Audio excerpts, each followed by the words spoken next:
un bilan avec 20 personnes en 10 minutes.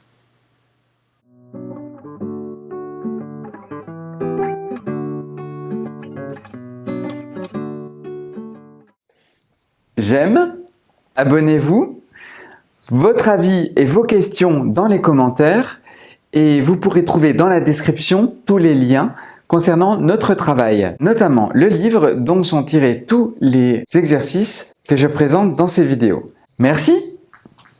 Pourquoi faire un bilan? On cherche deux choses, à clôturer l'atelier et à remettre le participant dans un état d'évaluation, c'est-à-dire de détachement de ce qu'il vient de vivre pour pouvoir se l'approprier davantage. Avant de faire un bilan, il est important d'amener une transition de l'état de participant actif à celui de personne réflexive qui va réfléchir à ce qu'il vient de se produire. Pour ce faire, il est recommandé, avant le bilan, donc peut-être dans les 10 minutes que nous avons pour ce bilan, de prendre un temps de récapitulatif de ce que nous venons de vivre ensemble.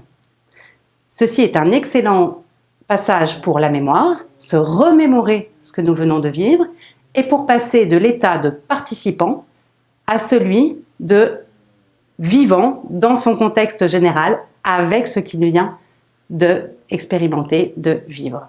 Quand vous avez fait ce petit récapitulatif à l'oral, que vous pouvez prendre en note pour servir de memento ou vous donner le memento et il complète suivant ce qui se dit, on passe au bilan lui-même. 2 bilans, un que vous avez préparé, un que vous avez oublié de préparer. 1. Vous avez préparé votre bilan. Pour aller rapidement et pour entendre la parole de chacun, il peut être intéressant de travailler avec une grande feuille canson que l'on a préparée.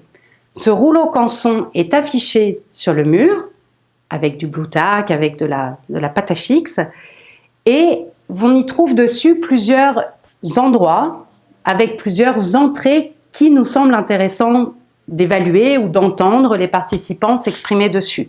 Par exemple, les activités, le groupe, le rythme, le cadre, etc.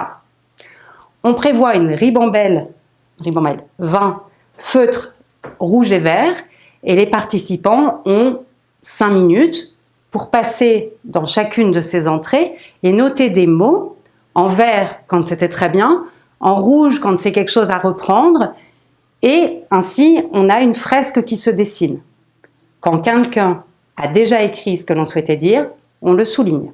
Voici un premier bilan qui prend environ 1 minute de consigne, 5 minutes d'écriture et 3 minutes pour pouvoir faire comme dans un musée, d'aller chacun lire et 1 minute de clôture en reprenant les éléments qui sont apparus sur cette fresque. Deuxième bilan qu'on a oublié de préparer. On va le faire à l'oral uniquement et en posant des questions d'évaluation au grand groupe. Ça équivaut un peu à, vous savez, j'aime moyen, j'aime pas. Afin de rester dans quelque chose de moins connu, dirons-nous, nous allons le faire avec les bras, par exemple, ou avec le corps. Nous pouvons ainsi continuer dans une dynamique un peu plus corporelle, voire théâtrale. L'important, c'est que chacun puisse s'exprimer sans en référer spécialement aux autres. Vous posez la question, par exemple, est-ce que cet atelier vous a permis d'apprendre quelque chose en langue étrangère? Ça, c'est pas du tout, un peu, beaucoup à la folie. Ok. Donc, est-ce que cet atelier vous a permis d'apprendre quelque chose en langue étrangère?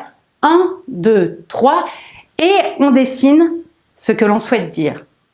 Important ce 1, 2, 3, particulièrement chez les adolescents, afin que chacun s'exprime pour lui et non pas forcément suivant ce que dit son voisin. On peut ainsi avoir une petite liste de questions qui nous importent. En général, est-ce que vous avez appris quelque chose en langue étrangère? Est-ce que vous avez appris quelque chose en théâtre? Est-ce que ça vous a plu? Est-ce que vous vous êtes amusé? Est-ce que vous souhaitez renouveler l'expérience? Et le dessin des bras ou du corps permet d'avoir des images de ce qui vient de se produire. Si l'on souhaite faire des questions ouvertes, c'est-à-dire non seulement évaluatives, mais plus générales, on peut continuer avec le corps. Par exemple, comment allez-vous après cette heure et demie passée ensemble? Je veux voir une réponse avec vos mains. Et là, on essaie de trouver quelque chose qui signifie pour nous comment ça va avec les mains. Idem avec le corps, par exemple. C'était le bilan numéro 2 quand on a un peu omis de préparer. L'important à noter, c'est que ce bilan dit à chaud permet de révéler des choses fortes qui se sont vécues pendant l'atelier en passant de participants à évaluateurs.